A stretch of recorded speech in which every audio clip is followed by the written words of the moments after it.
Ngiyabingelela abefundisi, omama befundisi, ngibingelele obaba, insizwa, intombi, omama, uSunday School nosiphathele uhlelo egameni lenkosi yethu uJesu Kristu.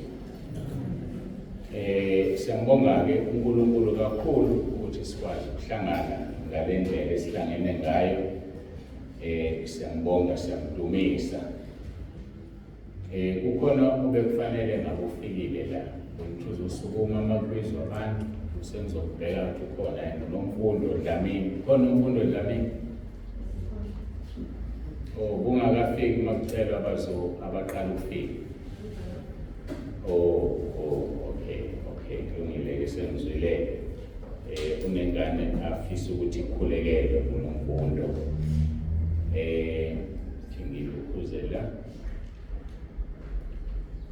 Ngesonto elizayo mhla ka-10 sinenkonzo yombhabhadiso. Mhla ka-10 ngesonto elizayo inkonzo yombhabhadiso. Siyazi-ke uma kuyinkonzo yombhabhadiso siqala ngo-9 ekuseni. Inkonzo ingena ngo-9 ukuze kwazi kwenzeka zonke izinto, nababuyele emuva abazobe befikelele inkonzo bakwazi ukuthi babuyele kahle usakhanya. Ileso simemezelo esikhulu engifisa ukuthi isimemezele.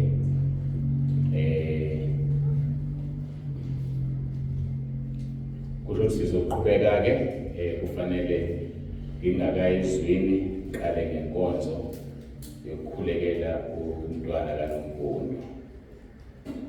uJesu wami njalo uyaphila,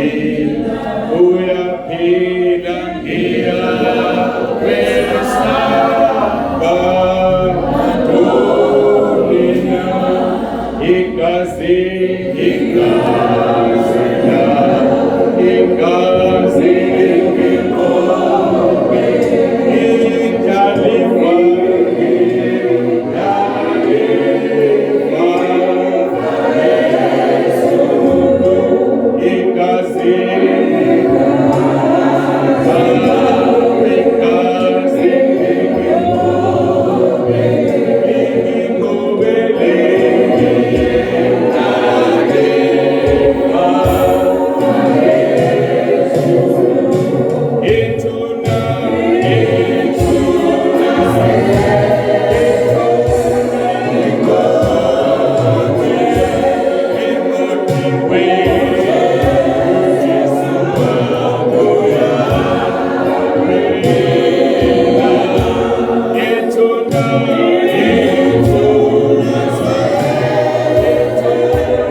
ukuthi uNkulunkulu wakuvusa Nkosi Jesu wabafileyo.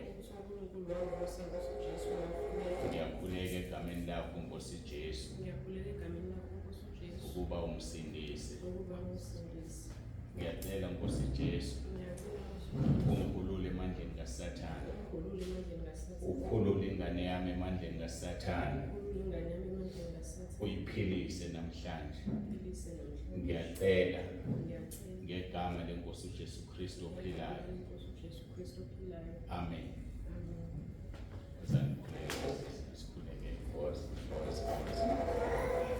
Okay, hlala mama, ngeke sakuthathana. Kulungile. Baba Baba, egameni likaJesu ophilayo, uNkulunkulu wethu onomusa, ngiyakhuleka manje nangomntwana. Ngiyala imimoya madimoni amandla obumnyama wanasabela phezu kwakhe. Ngiyala amandla obumnyama ngegama leNkosi uJesu Kristu ophilayo. Ngiyala le nyoka iphume manje, ngithumele esihogweni ihambe yokusha.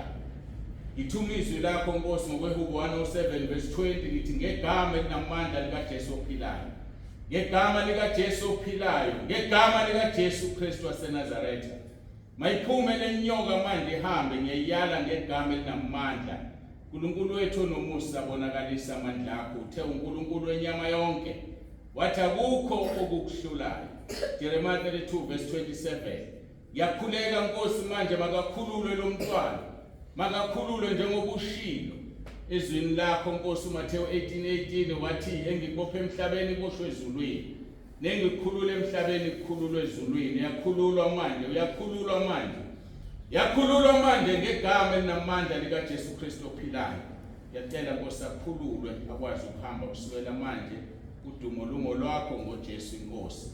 Amen. Umbekele umbona akafuni. Alright, ngeke hambani, lungile hambani.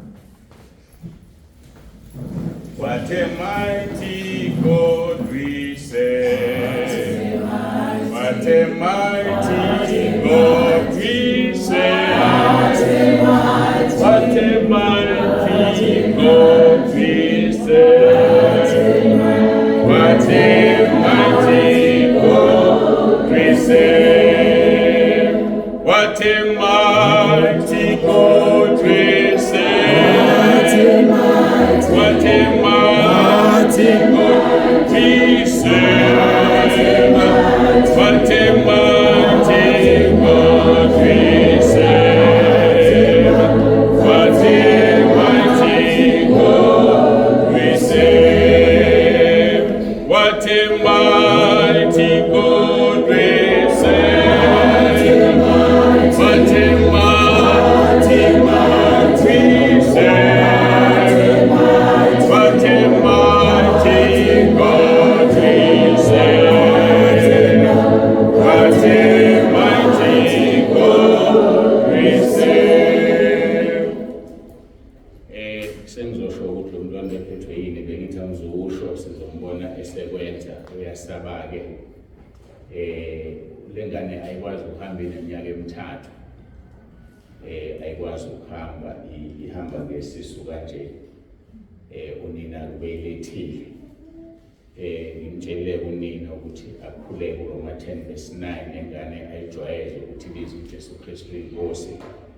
Naye-ke ayilungise indaba yakhe ngoNkulunkulu, ngoba lokho kusemqoka. Une-date, unosuku engimnikeze lona.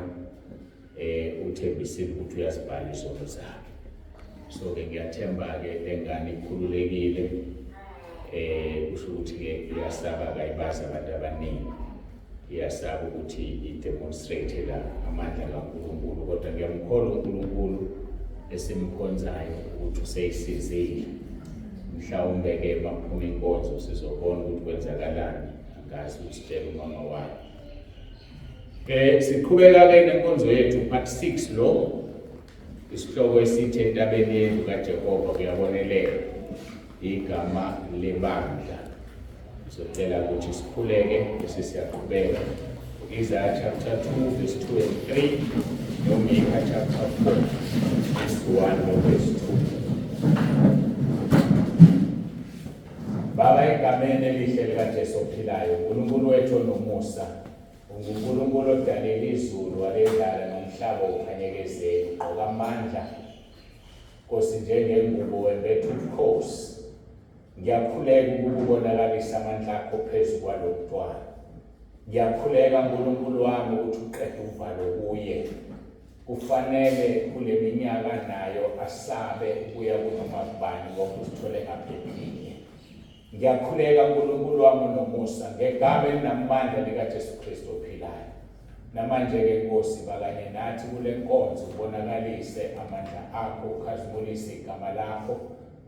Ukhulume Nkosi ngomoya wakho ongcwele. Siyabonga ukuthi ukhona moya ongcwele. Qhubeka wenza umsebenzi ushile ezweni lakho ufike ku-1:6 sithembe yona leyo nto ukuthi wena uqalile umsebenzi uzowufeza empilweni yalowo naloyo khona laphakathi kwethu uJesu Kristu inkosi. Amen.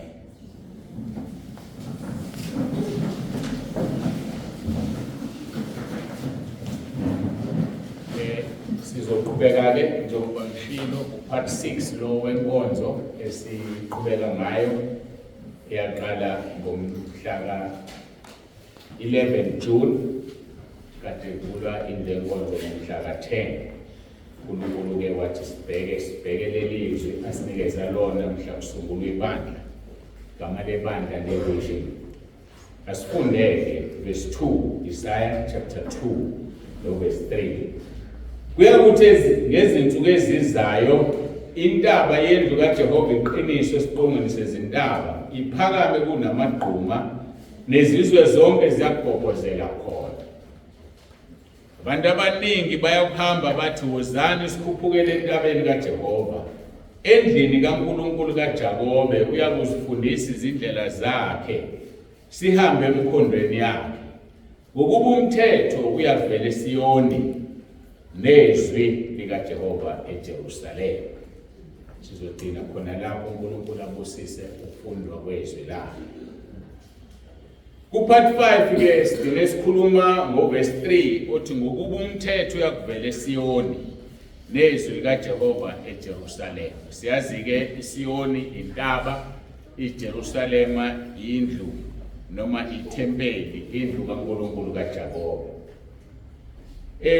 Kuye upart 5 sasiphendula umbuzo asangaqeda sichaza ukuthi umthetho wavela kanjani entabeni, izwi livela kanjani eJerusalema endlini kaNkulunkulu kaJakobe.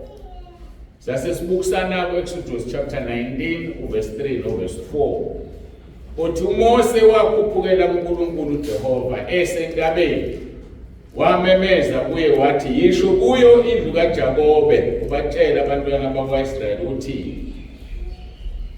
nibonile lokho engikwenzile kwabaseGibhithe nokuthi nganithwala ngamaphiko okhozi nganisondeza kini.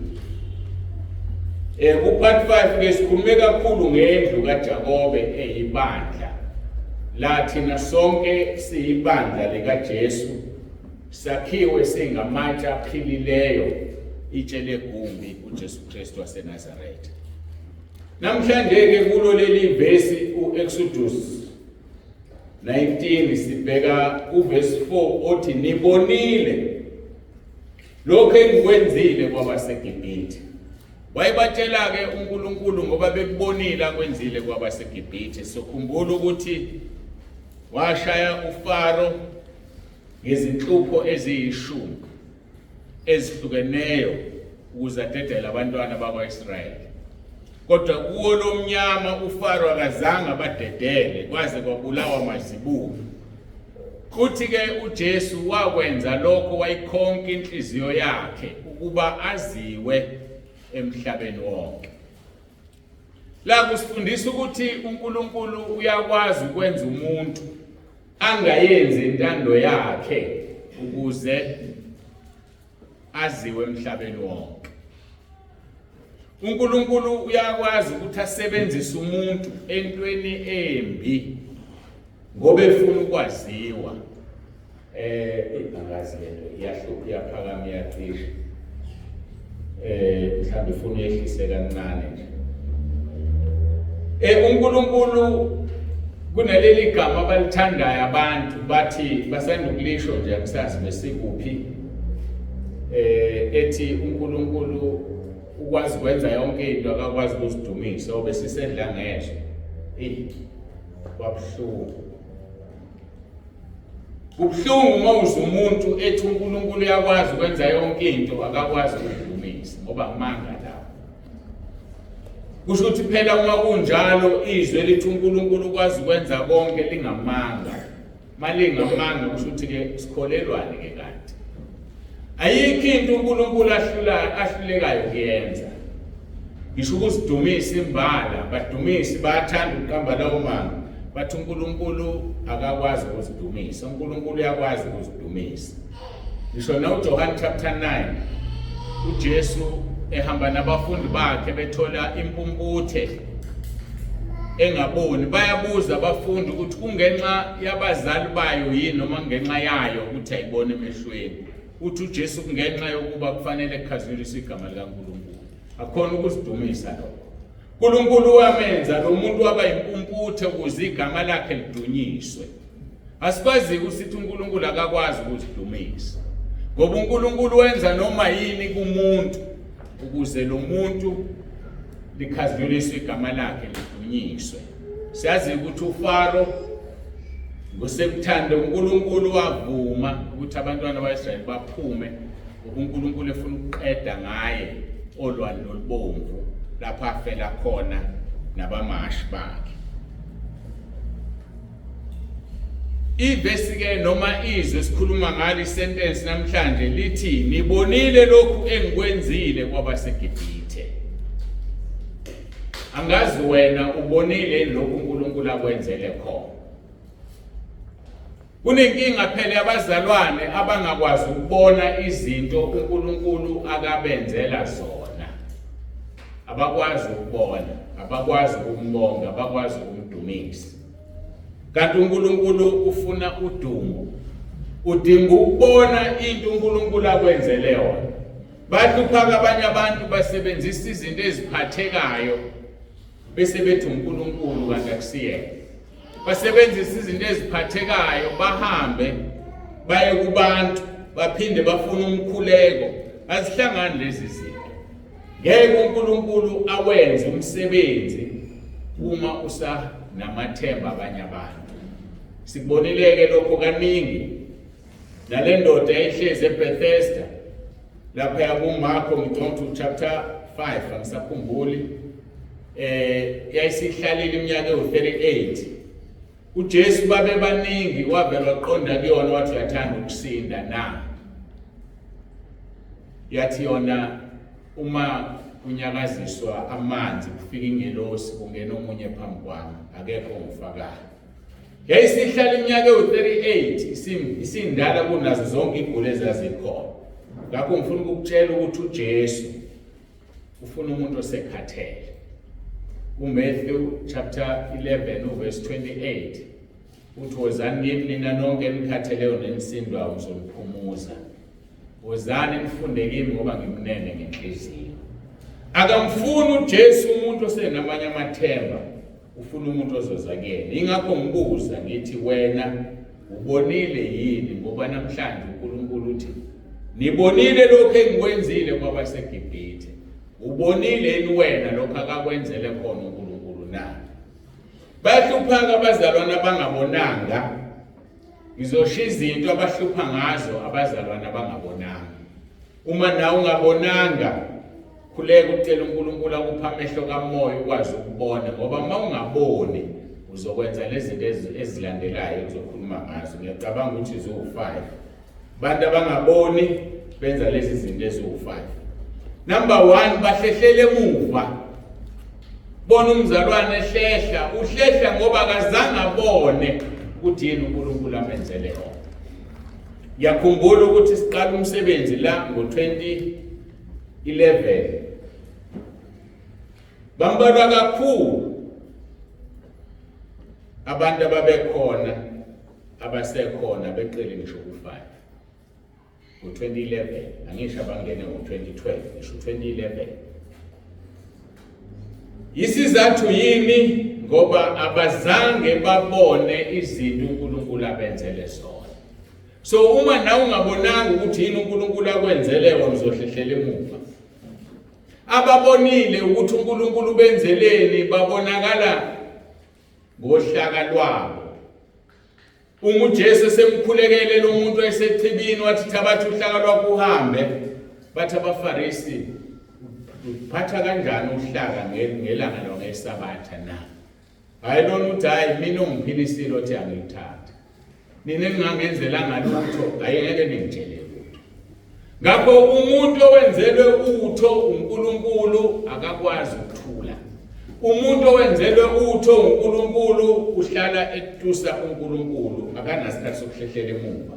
Hebrew 10 verse 39 Kepha thina siba bokuhlehlela ekubhujisweni, kodwa singabokukholwa kuze kube ukusindiswa komphefumulo.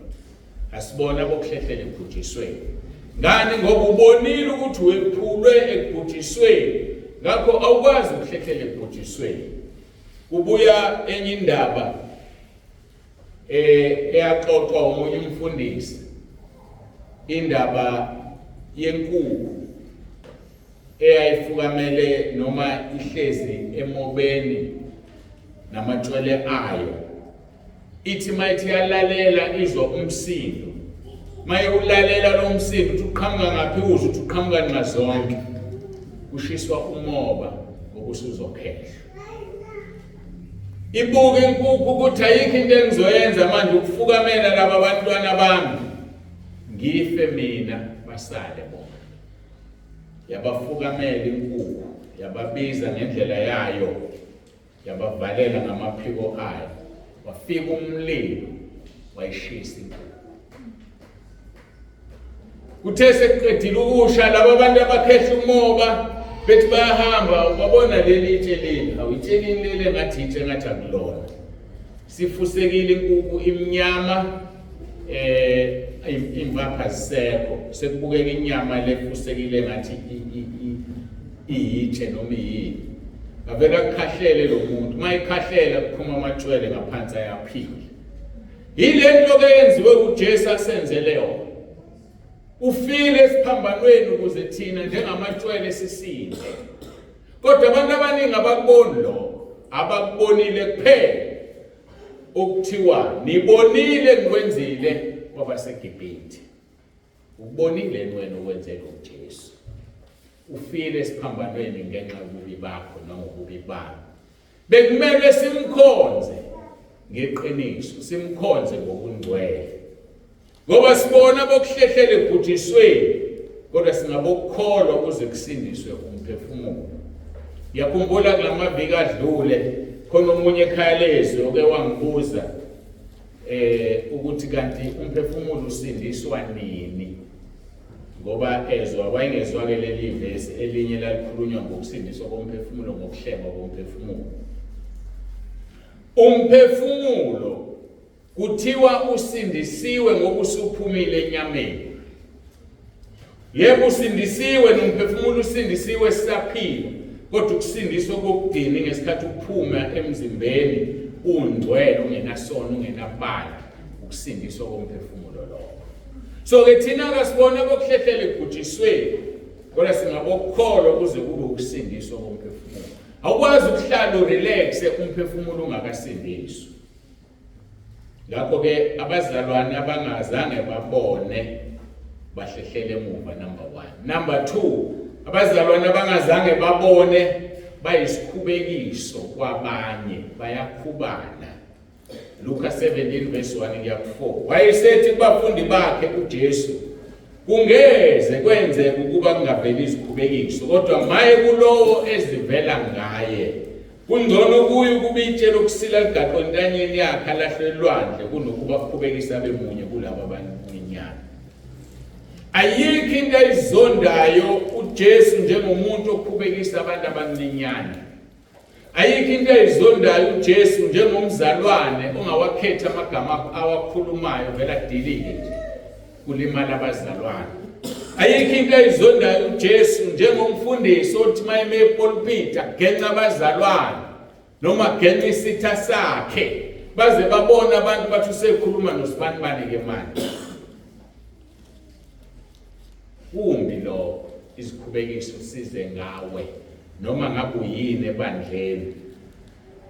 Uthi uJesu ngcono kuboshwe itshe lokugaya entanyeni uphonse kujuleni kolwandle, ukusila ukugaya.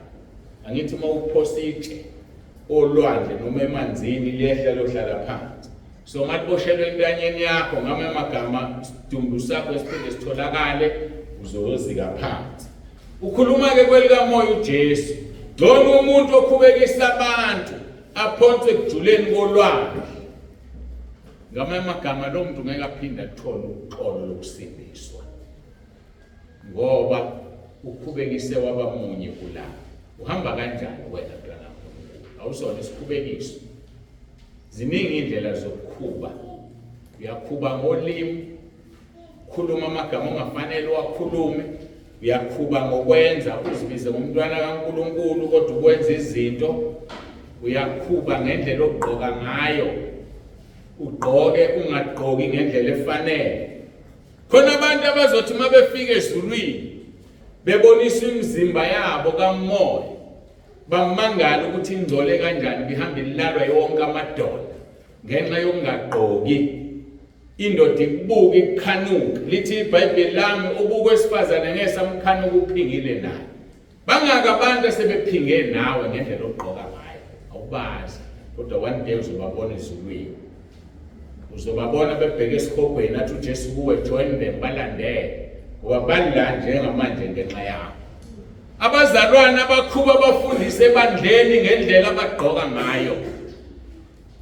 Guys, sisaya mayechaza uMalaki chapter 4 uthi lweza usuku oluvutha njengeziko, bonke abaziqhenyayo nabenza okubi lobashisa lungabashiyela impande nagatsha. Qaphela ukuthi ugqoka kanjani, qaphela ukuthi uhamba kanjani. Uthi uJesu ngeze kwenzeke ikhubekiso zingabibikho, kodwa maye kuloyo ikhubekiso eziza ngaye lona kuboshwe itshe lokusila entanyeni aphonzolwane. Abesethi xwayani nina umfowenu ona mkhuzi umephenduka mthethelela.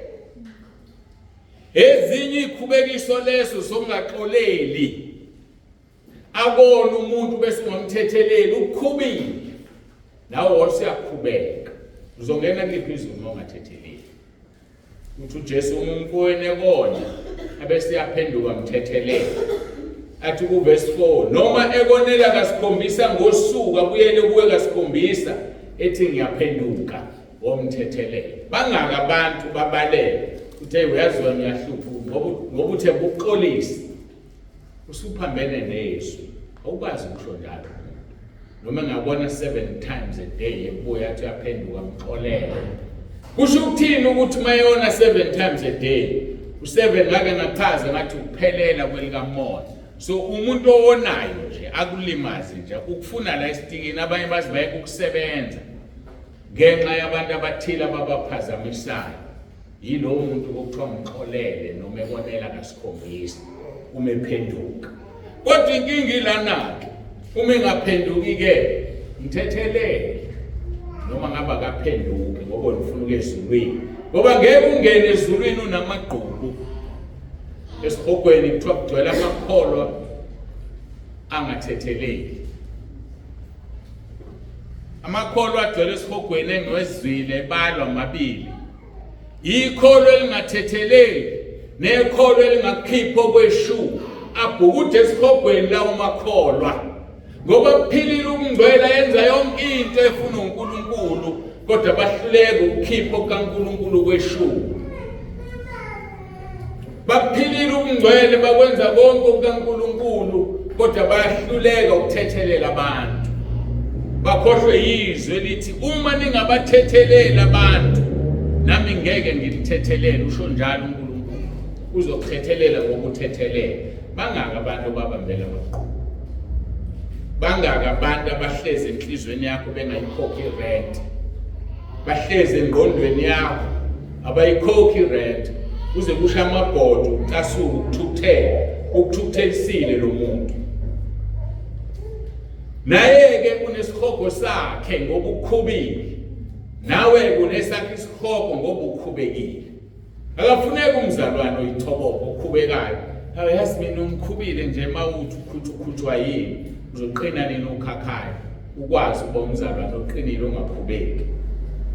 Kolose 3 verse 13 uthi nibekezelelane nithethelelane. Uma umuntu enensolo komunye njengoba nenkosi yanithethelela yenza njalo.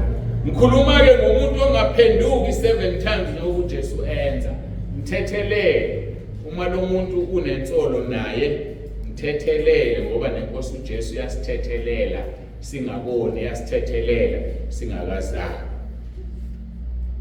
Bahlupha abazalwane abangabonanga, sengiyaku point number 3, ngoba bayimpande embi ebandleni nasekhaya lezwe. Ngithe number 1 bahlehlele emuva abazalwane abangabonanga. Number 2 bayisikhubekiso kwabanye abazalwane abangabonanga. Number 3 baba impandembe bandleni nasekhaya lezwi. Phela kufanele singalishiya ikhaya lezwi ngoba sibabili simunye 2 in 1. Kusentabeni yendlu kaJehova kuyabonelelwa igama lebandla, igama legroup kusekhaya lezwi. Ngakho ke baba impande embi ngoba bazange babone lokhu uNkulunkulu abenzele khona. KumaHebheru chapter 12 verse 14 and 15 uthi zamelani ukuthula nabo bonke kanye nokungcweliswa ongenakho angeyibone inkosi. Zama ukuthula nabo bonke ungabamba amagqubu. Nanti ke likhuluma ngempande embi verse 15 niqaphelisise kungabikho sileleyo emseni kaNkulunkulu ufuna kumile impande imbe ebabayo imxobise kungcoliswe abaningi yiyo. Iyangcolisa impande embi phakathi kwabazalwane. Iyenza abazalwane baxabane, ihlukanisa amabandla. Kuthiwa niqaphelisise kungabikho silelayo emseni. Umusa kaNkulunkulu ngowethu sonke. Kodwa khona laba bantu abasilelayo emseni. Umuntu mayisilela emseni msize, umbonise ngoba uyena uSathane azokushaya ngaye. Uyena uSathane azomsebenzisa wena ulimala. Zamelani ukuthula nabo bonke nokungcweliswa ngoba ongenakho lokhu ngeke ayibone inkosi.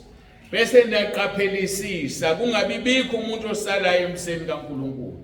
Uma umbona umzalwane ngathi uyasala khuluma naye, makungakhulumeki naye mkhulekele mthwale ngomkhuleko ngoba uma ungamkhulekeli Sathane uzosebenzisa yena ukushaya wena. Kunabantu abashaywa abazalwane bahamba. Ngiyabadabukela laba bazalwane iqhubekise zeza ngabo. Ngoba kufanele ngabe bayakhuleka ukuthi laba bazalwane babuye bamkhonze uNkulunkulu ngeqiniso. Ngoba ibona bavumile ukuthi babe impande embi yasixhobisa. Phuzu lesine. Bahlupha abazalwane abangabonanga ngoba bayamhlubuka uNkulunkulu ophilayo baphume ekhaya lezwi. Noma bethi besekhaya lezwi bangazilaleli inkonzo. Loyo muntu ufana nohlubukile. Bayahlupha ngoba kunjani akabonanga. Ufana nomzalwane ongena ekhaya lezwi ngenela isizathu esithize. Thina simthanda uJesu noma engasenzelanga lutho ngoba uyinkosi yokukhonza. Kodwa khona bamthanda uJesu ngoba enze 1 2 no 3. Khona bamthanda uJesu ngoba basakhuleka balinda ukuthi abaphendule. Bayingabaphenduli sebeyahlubuka babuyele ezonweni. Sebeyahlubuka baphuma ekhaya lezwi. Vele ubengenela umuntu ngenhloso errong. La sikhonza uNkulunkulu ukusizakala lezi izinto zingama benefits okuba sekhaya lezwi. Zingama benefits ukuba sentabeni yendlu kaJehova kuyabonelelwa. Matthew 6:33 uthi uJesu ufunani kuqala umbuso kaNkulunkulu nokulunga kwakhe. Khona konke okunye konezelwa kini. uNkulunkulu uyazazi lesifuna. So asikho simkhumbuza sizifuna. Thina sifune yena uqobo lwakhe, ufuna ubuso kaNkulunkulu, udele yonke into emhlabeni. Udele, ngeke ngithi ke mina yini ekubambile emhlabeni ongayificanga ikhona. Khona abathanda imali kakhulu izibaphambukise ekukholweni. Imali wayifica ikhona uzofuyishiya. Khona abathanda amantombazane kakhulu beze behluleke ukukhonza uNkulunkulu. Wazalwe khona amantombazane zofuwashiya. Khona abathanda abafana akwazi ukuphila ngaphandle komfana. Kodwa wazalwa abafana bekhona uzofuwashiya. Yini ongayificanga emhlabeni esikubamba ukuthi ungakwazi ukukhonza uNkulunkulu? izwe liyadlula nenkanuko yalo. 1 John chapter 2 verse 15. Ningathandi izwe lezinto ezisezweni. Athi verse 17, izwe liyadlula nenkanuko yalo. Kepha wenza intando kaNkulunkulu umile kuze kube phakade. Ake senzeni intando kaNkulunkulu. Wenze lento efunwa uNkulunkulu, uzozithola izithelo zokuthanda uNkulunkulu. Ngakho-ke uHebheru 3 ngikhuluma ngokuthi bamhlubuka uNkulunkulu ophilayo, baphume ngisho ekhaya lezwi bangayilaleli inkonzo. Abanye khona lento kuthiwa kuyimute, igroup uyimute, uyivale umlomo, ibe khona ungaphumi kodwa uyivale umlomo. Technology iningi laphandle ayimute. Lo muntu ufana nani? Ufana nongekho. Abanye bafake le timer le ethi within 24 hours yonke into ethunyelwe kuyo mayidisappearishe. Inkonzo ingene 24 hours sidisappearishile. Athi wenze ucingo lwakho lingagcwali. Pho ungenelele egroupini kanti awufuni ukulalela inkonzo. Ngoba usazoma phambi kaNkulunkulu ubuzwe. Akusiyona yami le group kaNkulunkulu. AmaHebheru 3 verse 12 no14 ubeka kucaca ukuthi xwayane bazalwane ukuba nakoyedwa kini kungabikho inhliziyo embi engakholwayo emhlubukisa kuNkulunkulu ophilayo. Ngoba inhliziyo mayingakholwa izokuhlubukisa kuNkulunkulu. Hayi inhliziyo mayingakholwa nje izokuhlubukisa. Sho njalo lapha uJeremiah 17. Uthi inhliziyo imbi ingcolile ubani ongayazi? Who can know it? Akekho umuntu understand inhliziyo yakhe ngoba iyamhlubukisa umuntu. Imtshela izinto, ike itshela ukuthi ubulewe ungabulewe, ikutshela ukuthi kunjenje usibanibani owathi kuwe. Nginenkinga ngabazalwana ababhulayo. Ngoba khona abazalwana ababhulayo abahamba imizi yabantu bekutshela ukuthi usibanibani ubulewe ubani. Nginenkinga nganomzalwane ngoba uyaxabanisa. Nginenkinga ngabazalwane abahamba bexabanisa abantu nabakhwenyana babo bakhuluma izinto. Nginenkinga ngabazalwane abavumela abantu bahambe beye ebantwini bamanga bethi hamba uyozwa khona. Umzalwane onjani lo? Kufuna umuntu adishe umbono ukuthi uhlalaphi, uhlala kanjani. Iningi labazalwane abahambi kahle phambi kaNkulunkulu. Cashile nje ethi umzalwane. Bavumela umngcolo emakhaya abo, uthola ukuthi izingane zabo zigipitile. Izingane zabo zingenisa abafana lamabumfana ungenisa amantombazana. Uma kungenjalo engenazi izingane ezindala yena uqobo ukipitile la ekhaya. Hambe ebiza umntwana kaNkulunkulu. Usazothola umvuzo phambi kaNkulunkulu. Ungaqamba manga ukuthi ushadile ungashadile. Ngoba lezi usuku oluvutha njengeziko. Kuyiqhenya kwakho kuzophelela emoyeni. Xwayani bazalwane kuba kungabikho noyedwa kini inhliziyo embi engakholwayo emhlubukisa kuNkulunkulu ophilayo. Verse 13. Kepha yalanani mihla ngemihla kusathiwa namuhla ukuze kungabikho kini owenziwa lukhuni ngokukhohlisa kwesono. Isono masimkhohlisa umuntu, uNkulunkulu eyidedele inhliziyo yakho ibe lukhuni. Sizwile lapha kwabaseRoma 1 ukuthi ngenxa yokungamdumisi uNkulunkulu bengambongi njengoNkulunkulu wabavumela baba gay nama-lesbian. Fune lizokutshela. Wabavumela owesilisa wakhanuka owesilisa nowesifazane wakhanuka owesifazane just because abazange bambonge bamdumise uNkulunkulu njengoNkulunkulu. Sikhonza uNkulunkulu onesikhwele. Akakwazi ukudala uNkulunkulu bese ungamkhonzi.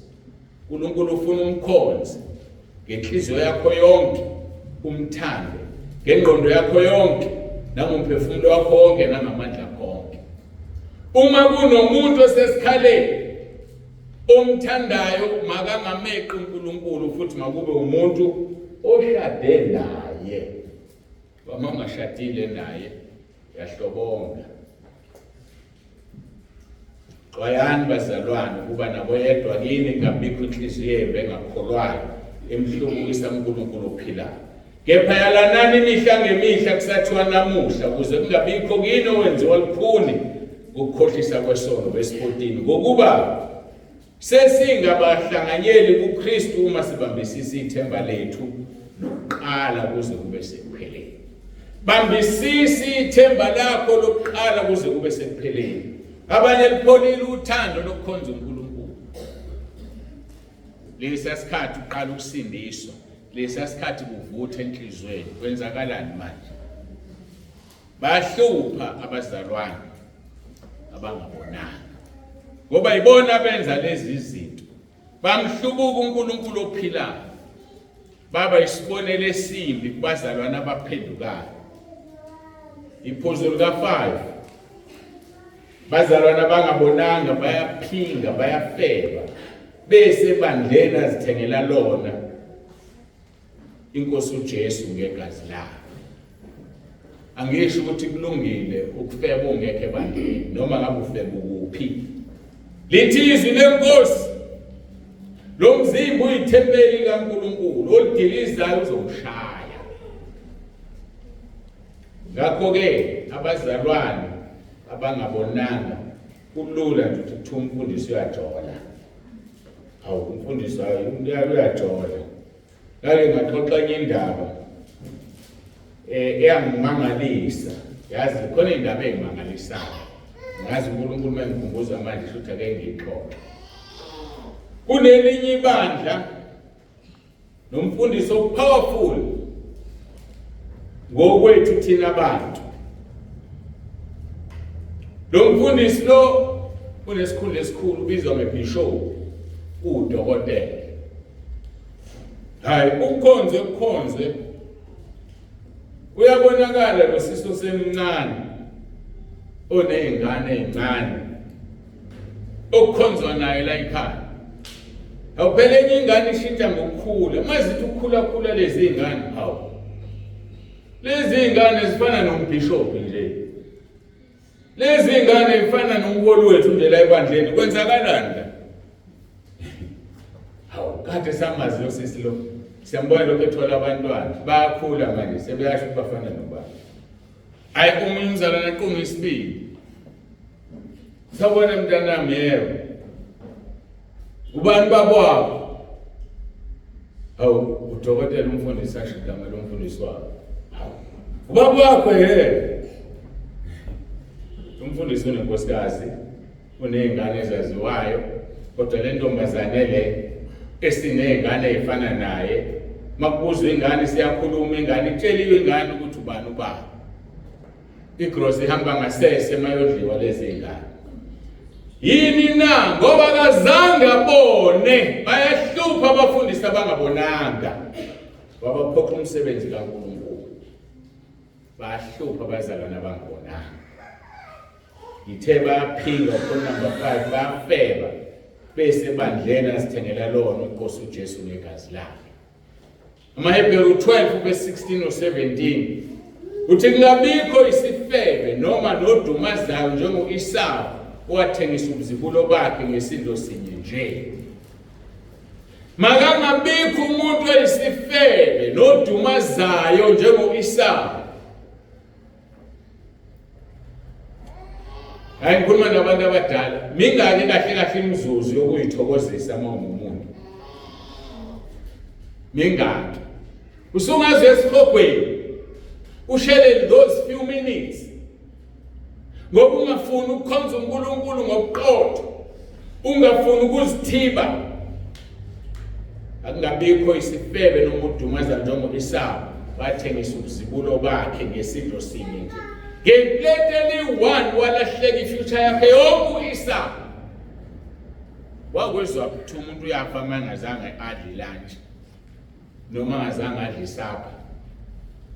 Thina-ke sike sidonsa 40 days fasting sidakho siyaphila nje. Umuntu alahlekelwe ubuntombi bakhe ngenxa nje yeshumi 1 rand. Noma ibiza ngamaliniki isho kuthiwa ubuthenjiswa imiliyoni usungalahlekelwa ubuntombi bakho nxa uthenjiswa imiliyoni usiyosha esihogweni ushiyela emhlabeni balidla abangakusebenzelanga. Ayikho neyodwinto ene-value ongayisebenzisa bese ulahla umzimba wakho. Athi verse 17 noma eBhero 12 ngokuba niyazi ukuthi nokuba ngasemuva ethanda u-Esawu ukudla ifa lesibusiso waliwa ngokuba akalitholanga ithuba lokuphenduka noma ekufunisisa ngenyembezi. Hayi noma ukufunisisa ngenyembezi ukuphenduka ngeke ukuthole. Hayi ngeke ukuthole. Ngoba awubonanga izinto uNkulunkulu akwenzele zona wahluleka uku-appreciate osumfulathela uNkulunkulu.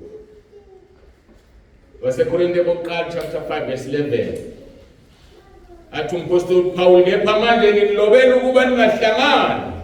Khumbula ngikhuluma ngephutha number 5 elithi abangabonanga bayaphika bafeke. Uthi umpostoli Paul kepha manje nganilobela ukuba ningahlangani nomuntu obizwa ngokuthi ungumzalwane uma eyisifebe noma engohahayo greedy noma engokhonza izithombe noma eyisithuki noma eyisidakwa noma engumphangi ningaze nadla nokudla nonjalo.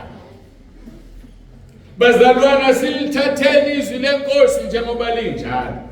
Ngoba uma ungalithathi njengoba linjalo inkulu idamage ezokwenzeka. Ngiwufakazi walokho. Ngo-2012 ngaye ekhaya lomunye umzalwane. Uthi ngiphinde leli verse khona uzozwa. Kepha manje nganilobela verse 11 ka chapter 5 1 Corinthians. Kepha manje nganilobela ukuba ningahlangani nomuntu obizwa ngokuthi ungumzalwane uma eyisifebe noma engohahayo noma engokhonza izithombe noma eyisithuki. Ngikhuluma ngokuthuka noma eyisidakwa noma engumphangi ningazinada nokudla nonjalo. Mangifike ekhaya lalo mzalwane hayi sisahlezi umzalwane sikhuluma ngoNkulunkulu avela umzukulu wakhe amcasula ngisazi ukuthi wenzani. Ngathuka ngathonke ngiyaphupha ngizwa fuseke umzalwane fuseke. Yazi ngathonke ukuthi ngiyaphupha ngilele. Hayi ngabe ngabona Bible angilele. Wethuka futhi naye ngoba yaziphumela lenhlamba okungukuthi ijwayele ukuphuma kulomlomo. Ngaphuma ngiqhaqhazela. Ngafe ngayixoxa ekhaya. Ukube ngalenza lelizwi idamage eyenzeke emva kwalokho ebandleni ngaba yenzekanga. Uthi umpostoli Paul ebhale eholo umoya ningaze nahlangana nomzalwane ozibiza ngomzalwane eyisifebe noma engohahayo noma engokhonza izithombe. Ukhonza amadlozi kanti ubiza ngomzalwane noma eyisithuki noma eyisidakwa noma engumphangi ningaze nadla nokudla nonjalo. Akufanele nisesihlale naye etafuleni lo muntu. Akukho indaba ofanele zixoxe nomuntu oyibiza ngomntwana kaNkulunkulu enza lezi zinto. Bathi ngathuka ngamxolela enhlizweni ngaqhubeka naye kanti kuzovela isigeme esikhulu nalesi angisezokuya kusona. So izwa ngami ke malithi iBhayibheli ungaze wadla nokudla nonjalo ungaze usondelane naye.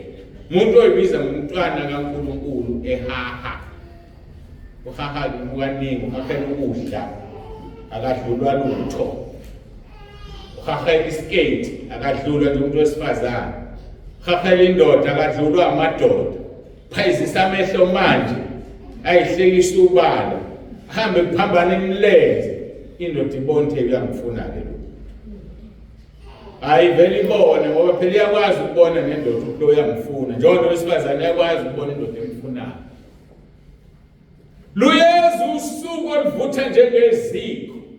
Lapho bonke abenza lezi zinto luzobashisa lungabashiyela impande nagatsha.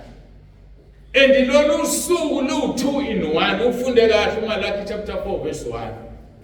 Athi verse 2 kepha nina elesaba igama lami kophumila ngalokulunga linokuphilisa emaphikweni abo. Usuku olulodwa lo. Luzobe luwumlilo kulabo abangamsaba uNkulunkulu. Luzobe liphilisa kulabo abalungile. kuphuma ilanga elinamaphiko ngalelo langa kuthiwa linokuphilisa emaphikweni abo. Ngakho-ke qaphela ukuthi uhamba kanjani. Khumbula sikhuluma ngo-Exodus 19 verse 4 othi nibonile lokho engikwenzile.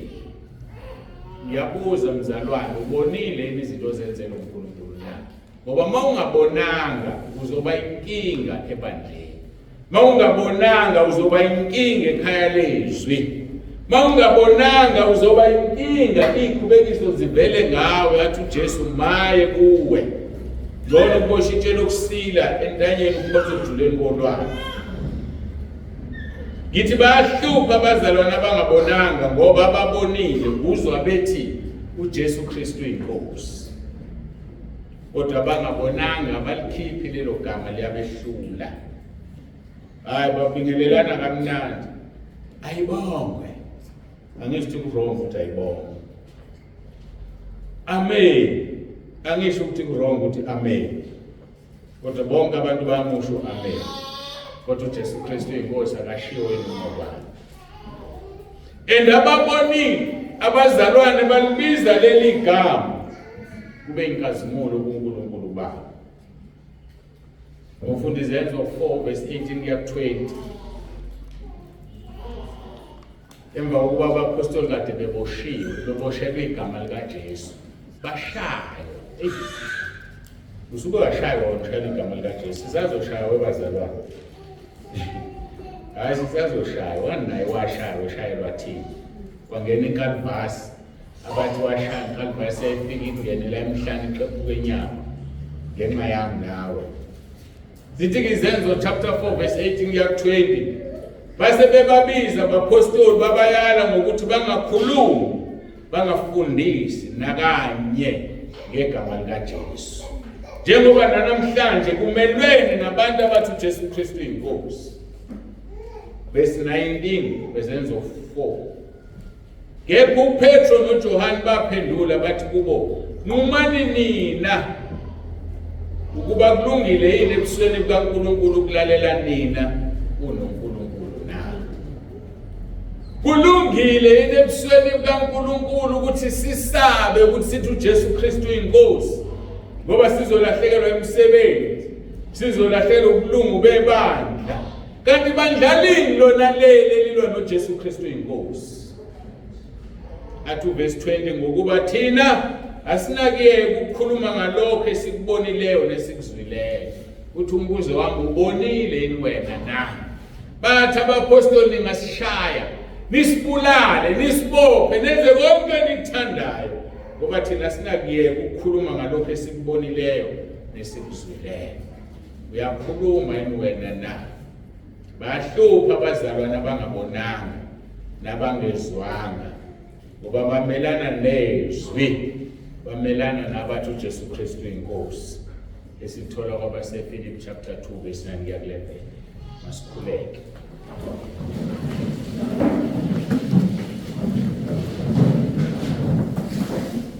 Baba, egameni likaJesu ophilayo, uNkulunkulu wethu onomusa, ngiyakhuleka Nkosi bonakalisa amandla akho.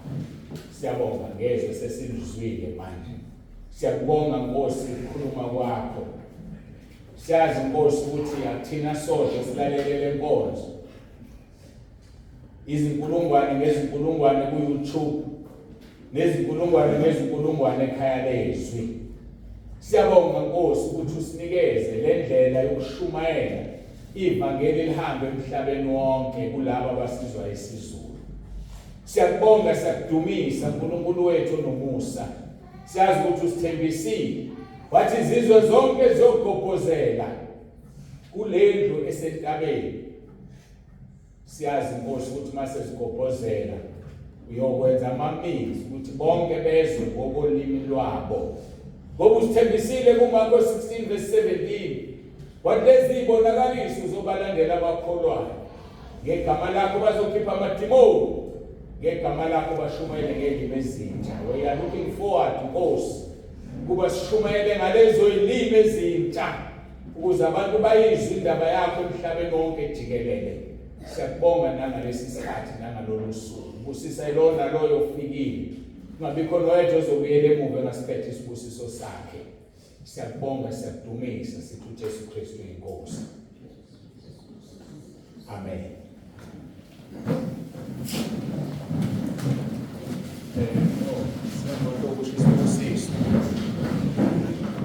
Kusho sesiyosisho emva kwendumiso. Ngihlale ngiyidlalela ithulo. Bakunithemba-ke kuphume kuwe namhlanje esizodumisa ngalo sibonga uNkulunkulu oluzwayo nje. Sidumise, sisisho isibusise emva kwalokho. uJesu Kristu inkosi.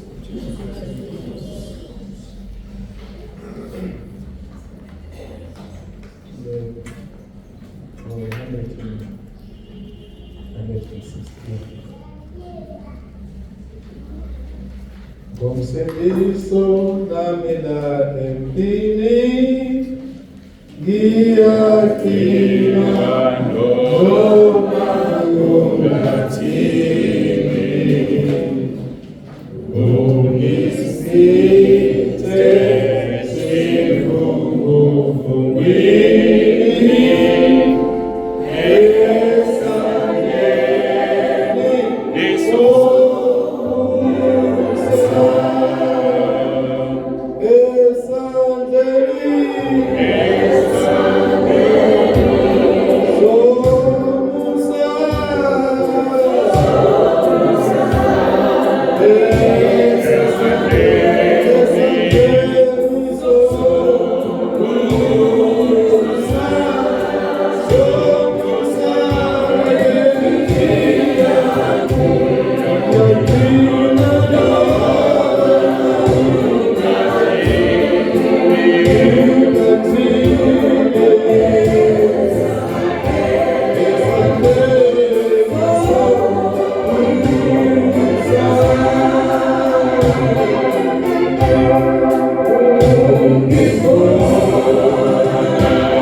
ngiphakamile nje-ke ngekusho isibusiso.